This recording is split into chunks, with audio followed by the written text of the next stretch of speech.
યથાવત રાખજો।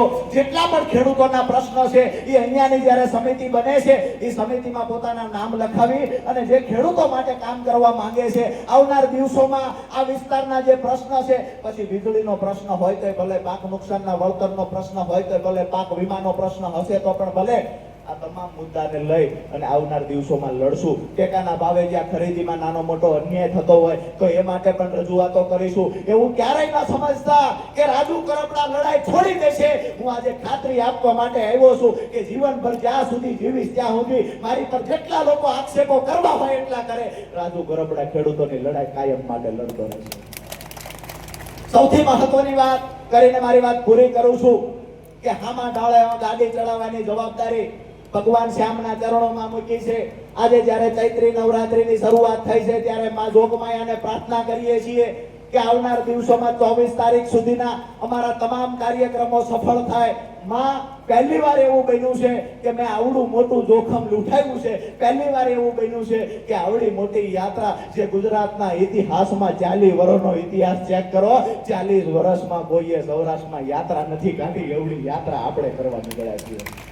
તો આ યાત્રાને સફળ બનાવવા માટે અને ગુજરાતમાં એક ઇતિહાસ નવો લખવા માટે આપ સૌએ ખૂબ સહયોગ આપ્યો છે। આવનાર દિવસોમાં એટલે કે આજે સાંજે સાવરકુંડલાની અંદર 8 વાગે સભા છે, આવતીકાલે સાંજે 5 વાગે એટલે 20/3/2026 સાંજે 5 વાગે અમરેલીની અંદર સભા છે, સાંજે ધારીની અંદર સભા છે અને 21 તારીખે આપણા ખેડૂતોની તાકાત બતાવવા માટે વિસાવદર તમામે આવવાનું છે। બધાની તૈયારી તો છે ને? વિસાવદરની અંદર ખૂબ મોટી સંખ્યામાં ખેડૂતો ઉપસ્થિત રહેવાના છો। અમે ઘણાને એવું થાય છે કે વિસાવદર જ શા માટે? વિસાવદર એટલા માટે, એક હિન્દી ફિલ્મમાં શાયરી આવતી ગીતની પહેલા, હમે તો અપનોને લૂટા ગહેરો મેં કહા દમ જહાં हमारी किस्ती डूबी वहां विश्वास कम था। મને તો અમારા જ લૂટ્યો, જેની માટે તેને સમય ખર્ચ્યો, જેની માટે તેને પરિવારથી દૂર રહીને 5-5 વર્ષ સુધી મહેનત કરી, એમને એવું લાગ્યું કે આવી જ રીતે છેતરપિંડી કરીને રાજુ કરપડાના ભવિષ્યને ખતમ કરી શકશું। મારું ભવિષ્ય ગુરુજ નારાયણ શ્યામ બાપાએ માં ગાત્રાએ લખ્યું છે, કોઈના પાપથી ખતમ નહીં। મારું ભવિષ્ય ખેડૂતોએ લખ્યું છે, મારું ભવિષ્ય ખેત મજૂરોએ લખ્યું છે અને આવનાર સમયમાં તમારો ભાઈ બની હંમેશા તમારી લડાઈમાં ઊભો રહેવાનો છું। જે રીતે ભૂતકાળમાં લડ્યો છું એ રીતે આવનાર સમયમાં લડવાનો છું। તમે જે ખાતરી આપી છે કે રાજુ કરપડાની ભેળા ઊભા છીએ, હું તમને ખાતરી આપું છું, હું કોઈ પણ પ્લેટફોર્મ પર હશું હંમેશા તમારી સાથે ઊભો રહીશ। અને જ્યારે પણ વાત કરશો ત્યારે જેવી રીતે ધાતરવડી ડેમની લડાઈ લડવા આવ્યા દિલીપભાઈ એના સાક્ષી છે, હાથમાં પાણીની અંજોળી લઈને જ્યારે હજારો પોલીસ કર્મચારીઓ સામે હતા, હાલવા દેવાની ના પાડતા, મીટર મૂકવાની ના પાડતા, તે દિવસે હાથમાં આંજોળી લઈને કહ્યું હતું મીટર જો મુકાવું નહીં તો સમજજો રાજુ કરપડા મટી ગયો। હાથમાં આંજોળી લઈને પ્રાર્થના કરી હતી અને જે પ્રતિજ્ઞા લીધી હતી એ મુજબ જ્યારે પણ જરૂર પડે દિલીપભાઈનો ને 13 પગલા સમિતિનો ફોન આવ્યો કે રાજુભાઈ ખૂબ પ્રેશર થાય છે, આવી જાવ, એ દિવસે સુરેન્દ્રનગરથી પાછો અહીંયા આવ્યો હતો અને જે કાંઈ કરવાનું થતું હતું એ મુદ્દે લડાઈ લડ્યા, પરિણામ મળ્યું। અડધડવાળી વાત આપણે કરીએ તો અડધડનો જે મુદ્દો હતો કડદા પ્રથા વાળો, દર વર્ષે વેપારીઓ દ્વારા 100 કરોડથી વધારે રૂપિયાની છેતરપિંડી થતી, કડદાના માહના એકમ આપણો ખેડૂત લૂંટાતો હતો। આજ દિવસ સુધી ગુજરાતના ઇતિહાસમાં એક પણ નેતા એવો નહોતો કે એને ખેડૂતોની આ પીડા દેખાતી, એક પણ વ્યક્તિ એવો નહોતો જેને ખેડૂતોની પીડા દેખાતી। અરે હું જે પાર્ટીમાં હતો એ પાર્ટીના 1-2 નેતાઓ તો એવા હતા જેને વેપારીઓ સાથે સાઠગાંઠ હતી, આ મુદ્દે લડવાની પણ ના પાડતા। પણ મેં હંમેશા કહ્યું છે કે જ્યારે ખેડૂતોની વાત આવશે ત્યારે પાર્ટીને સાઈડમાં મૂકી પાર્ટીનો ખેસ શીખીતીએ ટીંગાડી અને એ દિવસે હું કહેતો ખેડૂતો માટે લડી। કોઈ પણ પાર્ટી, મારી પોતાની પાર્ટી આમ આદમી પાર્ટી જે તે સમયે હતી, એ જો ખેડૂતોનો માત્ર વોટ બેંક તરીકે ઉપયોગ કરે, એને ઉઘાડા પાડવાનું કામ એક ખેડૂતના દીકરા તરીકે મેં કર્યું છે અને તમને બધાને કહું છું કે આવનાર દિવસોમાં સહયોગ આપતા રહેજો। લડીશું, જે પડતર પ્રશ્નો છે એને વાચા આપીશું ખેતરે ખેતરે સુધી આપણા ખેડૂત સમિતિને પહોંચાડીશું અને કોઈ એવું સમજતા હોય કે બિન રાજકીય રીતે પરિણામ ન મળે તો એને એવા 50 દાખલા અમે આપી શકીએ કે હાઈ ટેન્શન લાઈનનો પ્રશ્ન લાકડિયાથી બરોડાનો હતો, જ્યાં વળતર માત્ર ને માત્ર જંત્રી મુજબનું ચૂકવતા, 15 રૂપિયા 35 રૂપિયા મીટરે વળતર ચૂકવતા, એની સામે અમે ખેડૂત એકતા મંચના બેનર નીચે લડ્યા, બિન રાજકીય રીતે લડાઈ લડ્યા અને જે વળતર 15-20 રૂપિયા ચૂકવતું એ વખતે 2017-18 હુકમ કરાવ્યો અને પ્રતિ મીટર પિયતમાં 1003 ને બિન પિયતમાં 950 નો હુકમ પણ અમે લોકોએ કરાવ્યો હતો. ક્યાં 15 રૂપિયા ક્યાં 1000 રૂપિયા બિન રાજકીય લડાઈ લડીને પરિણામ સુધી પહોંચ્યા હતા.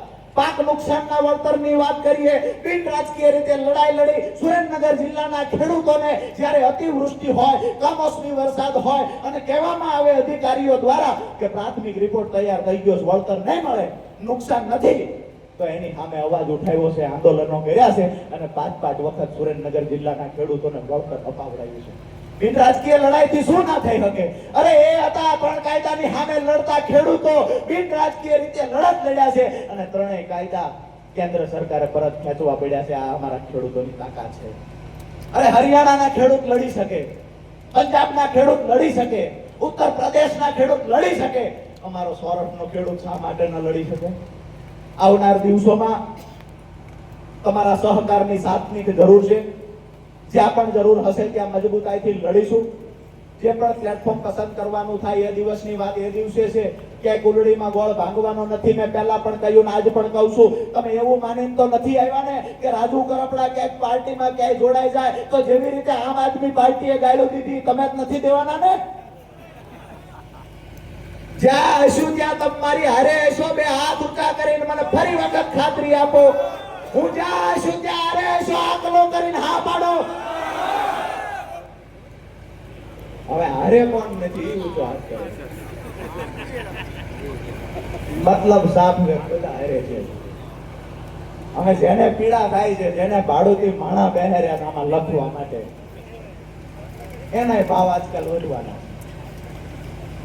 આ સંખ્યા વધશે ત્યાં ભાડાના માણા રાખવાની સંખ્યા વધારવાની છે. આવનાર સમયમાં મેં પહેલા પણ કહ્યું કે ઇતિહાસ લખવા નીકળ્યા છીએ. ખેડૂત સમિતિનું લિસ્ટ તૈયાર થઈ જશે. અમરેલી જિલ્લો અને અમરેલીના તમામ તાલુકાની ખેડૂત સમિતિ પણ તૈયાર થઈ જશે. બિન રાજકીય રીતે જે પણ ખેડૂતો અને ખેડૂત આગેવાનો જોડાવા માંગતા હોય આ તમામને વિનંતી કરીએ છીએ કે પોતાના નામ લખાવી અને ખેડૂત સમિતિમાં જોડાવ. આવનાર દિવસોમાં જે અહીંના પ્રશ્ન છે મોટા ભાગની યાદી તૈયાર થઈ ગઈ છે. એક સિંચાઈનું પાણી ખેડૂતને કેમ દેવામાંથી બહાર કાઢી શકાય, ખેડૂતને કેમ પૂરતા પાકના ભાવ મળી રહે, આ મુખ્ય યાદીમાં આવેલા પ્રશ્નો છે. પણ એની સાથેના જે વિસ્તાર વાઇઝ પ્રશ્ન હોય તો અહીંયા જે જંગલી જાનવરના ત્રાસથી હેરાનગતિ છે એ મુદ્દો ખાસ કરી, વીજળીનો મુદ્દો ખાસ કરીને છે. આ તમામ મુદ્દાઓને લઈને આવનાર દિવસોમાં વાચા આપીશું. આવનાર દિવસોમાં ચોક્કસથી લડીશું. જે પણ રીતે ખેડૂતો માટે અવાજ ઉઠાવીએ. જ્યારે પણ તમારા સહકારની જરૂર હોય ત્યારે આજે જે જંગલની મધ્યમાં તમે હજારોની સંખ્યામાં આવી અને મને ઉત્સાહ વધાર્યો છે, મને ટેકો કર્યો છે, ત્યારે ફરી વખત આપ સૌનો આભાર માનું છું. ભારત માતાની જય બોલાવી અને કાર્યક્રમને હવે શું કહે છે કે રાજુભાઈમાં પેલા જેવો હવે દમ નથી, પેલા જેવી ગર્જના કરતા નથી, આકલા પડકારા કરતા નથી. રાજુભાઈ ઢીલા પડી ગયા. આવું ઘણાએ સાંભળ્યું છે. પરિવારની સામે ગર્જના કરાય કે બહાર કરાય? ખેડૂત મારો પરિવાર છે એની સામે ગર્જના નથી કરતા. જે દિવસે જરૂર પડે તે દિવસે રાજકીય પાર્ટીઓની સામે સિંહની માફક ગર્જના કરશું. જરૂર પડશે અને ખેડૂતોના કામ અટકશે તેની સરકાર સામે પણ મોરચો માંડીશું. અને જે લોકો માત્ર ખેડૂતોનો રાજકીય વોટ બેંક તરીકે ઉપયોગ કરે છે, જેના ચાવવાના જુદા છે, જેના દેખાડવાના જુદા છે, એ લોકોને પણ ખેડૂતોની સામે ઉગાડા પાડવાનું કામ પણ રાજુ કરપડાનું ખેડૂત આગેવાન તરીકે છે. આવનાર દિવસોમાં કઈ પાર્ટીમાં જશે, શું કરશે, ખૂબ ચર્ચાઓ થઈ. આજે અહીંયા સુરેન્દ્રનગર જિલ્લામાં તો મેં પૂછ્યું હતું કે ખેડૂતો શું કહેવા માંગે છે. ખેડૂતોની વાત હતી તમે જ્યાં જશો ત્યાં અમે શું, તમે કોઈ પાર્ટીમાં જાવ તો અમને વાંધો નથી. આવી સુરેન્દ્રનગર જિલ્લાના ખેડૂતોની વાત હતી. એમની એ વાત હતી કે અમને ભરોસો છે કે જ્યાં પણ જશો ત્યાં અમારા ખેડૂતોના કામ કરાવશો. આજ તમને હું ભગવાનની સાક્ષી એક વાત પૂછું છું, હું ક્યાંય પણ જાઉં તમને ભરોસો છે કે હાથ ઊંચા કરીને મને કહેજો બે હાથ ઊંચા રાખીને કહેજો, રાજુ કરપડા કોઈ પણ પાર્ટીમાં જાય, ખેડૂતો મારી સાથે છે, અમરેલી જિલ્લાના ખેડૂતો સાથે છે. હવે વાતો બીજા છે, જેના ખેડૂત ખાતેદારમાં નામ નથી એ લોકોનો વાંધો છે કે રાજુભાઈ હું ફલાણે લ્યા જાય, ફલાણે લ્યા જાય. જેને જિંદગીની અંદર ખેડૂતો માટે આવેદન પત્ર આપ્યું નથી, ખેડૂતના મુદ્દા શું છે એ ખબર નથી, જેને વિશ્વાસઘાત સિવાય જિંદગીમાં કાંઈ કર્યું નથી, એ લોકો આજે ખેડૂતોના હિતની વાતો કરવા નીકળ્યા છે. દોસ્તો, મહત્વની વાત એ છે, પાર્ટીમાં જોડાવું ના જોડાવું આ તો ગૌણ વાત છે. અમારા ખેડૂતોનું હિત ઈચ્છવું, ખેડૂતો માટે સંગઠન બનાવવું, ખેડૂતો માટે લડવું, આ વિસ્તારના પણ પ્રશ્નો છે. આ પ્રશ્નોની પણ આગામી દિવસોમાં મજબૂતાઈથી બિન રાજકીય રીતે રજૂઆતો કરશું. હાથ એટલા માટે ઊંચો કરાયો છે કે જે લોકો જુએ છે એને ખબર પડવી જોઈએ કે સુરેન્દ્રનગરનો ખેડૂત પણ રાજુ કરપડાની ભેળો છે ને અમરેલીનો ખેડૂત પણ રાજુ કરપડાની ભેળો છે. દોસ્તો, વાત એ કરવા આવ્યા છીએ કે આપણા પ્રશ્નો ઘણા બધા છે. જ્યારે પણ વાવાઝોડું આવે છે ત્યારે દરિયાકાંઠાનો જે વિસ્તાર છે એમાં થાંભલાઓ પડી જાય છે, તાર પડી જાય છે, 2-2 મહિના 1-1 મહિના સુધી ગામડાઓમાં લાઈટ નથી આવતી. ખેતરોની અંદર, વાડીઓની અંદર 2-3 મહિના સુધી લાઈટ નથી આવતી. આવનાર દિવસોમાં આ ખેડૂત સંકલ્પ યાત્રા પૂર્ણ થયા પછી જે મુદ્દાઓને લઈને રજૂઆત થવાની છે એમાંનો એક મુદ્દો એ પણ હશે કે ભૂગર્ભની અંદર વાયર ખેંચવામાં આવે જેથી કરીને ગમે એવડું વાવાઝોડું આવે અમારા ખેડૂતોને તકલીફ ના પડે. દોસ્તો, આ મુદ્દાઓ જ્યારે રજૂઆત કરશું ત્યારે 2 પ્રકારની રજૂઆત હોય. પ્રેમથી રજૂઆત કરતા આવડે છે ને હળદળ વાળી કરીને પણ રજૂઆત કરતા આવડે છે, ક્યારે કરવાના નથી. બીજી વાત એ છે કે આ એ વિસ્તારમાં છીએ આપણે, અહીંયા દીપડાની રંજાડ છે, અનેક જાનવરોની રંજાડ છે. સિંહ સાથે તો અહીંના ખેડૂતોને મિત્રતા છે, પણ ક્યાંક ને ક્યાંક જંગલ ખાતા દ્વારા ક્યારેક ખેડૂતોને હેરાનગતિ કરવામાં આવે છે. અહીંયાથી ખાતરી આપું છું કે આવનાર દિવસોમાં એ મુદ્દે પણ મજબૂતાઈથી લડવાનું થાય છે. તે દિવસે તમારી વચ્ચે આવીને ઉભા રહીશું. જ્યારે જે પ્રશ્ન હશે, બાકી તો મહત્વની લડાઈ ખેડૂતો કેમ કરીને દેણામાંથી બહાર નીકળે, ખેડૂતને કેમ સમૃદ્ધ બનાવી શકાય. હાઈ ટેન્શન લાઈન જે બાપુએ વાત કરી એ મુજબ હાઈ ટેન્શન લાઈનની અંદર જ્યારે ખેડૂતોને કંપનીઓ પૂરતું વળતર નથી આપતી, ભૂતકાળમાં લડ્યો છું, 2.5 લાખ વળતર ચૂકવતા ત્યાં 35 લાખ રૂપિયા વળતર અપાયું છે. અને જ્યારે હજુ પણ જરૂર પડશે આ સંગઠન બનાવીએ છીએ, કોઈની જાન જોડવા નથી બનાવતા. આ ખેડૂતોને ગામડે ફરીને સંગઠન બનાવીએ છીએ, કોઈની જાનમાં લઈ જવા નથી બનાવતા. આ સંગઠન એટલા માટે બનાવીએ છીએ અમારા ખેડૂતો પર ક્યારેય કોઈ પણ પાર્ટી દ્વારા, સરકાર દ્વારા ક્યાંય પણ અન્યાય થશે તો એની સામે મોરચો ખોલવાનો છે ને એટલા માટે ગામડે ફરીને સંગઠનો બનાવીએ છીએ. બીજી મહત્વની વાત કે હમણાં એવી પણ ચર્ચાઓ ખૂબ થઈ, રાજીનામું મેં ચોક્કસ પાર્ટીમાંથી એક પાર્ટીમાંથી આપ્યું એટલે કે આમ આદમી પાર્ટીમાંથી આપ્યું. ત્યાર પછી ઘણી બધી વાતો થવાની ચાલુ થઈ. રાજીનામું આપ્યું, 20 જ મિનિટની અંદર આજે વાસ્તવિકતા સ્વીકારું. હું કહું છું ચાવવાના દેખાડવાના શું કામ જુદા છે. 5 વર્ષ સુધી મેં કામ કર્યું, ખેડૂતોના મુદ્દે કામ કર્યું. આમ આદમી પાર્ટીને ખેતર સુધી, ઘર સુધી લઈ જવા માટે કામ કર્યું. રાજીનામું દીધું, 20મી મિનિટે મને ગાળું દેવાની ચાલુ કરી. આટલી જ ખાનદાની હતી. અહીંયા કોઈના વખાણ કરવા નથી બેઠા, પણ ભાજપને કોંગ્રેસને 5-5 વર્ષ મોદી અમે ગાળું દીધી. ઈ કોઈ તો હામાં ન આવ્યા, એને તો અમને ગદ્દાર ન કીધો. જેની ભેળા 5 વર્ષ કામ કર્યું એ પાર્ટીએ ગદ્દાર કીધું. જેની ભેળા અમે કામ કર્યું હતું એને ગદ્દાર કીધા. એને અમારી સામે આવીને પ્રેસ કોન્ફરન્સ કરી.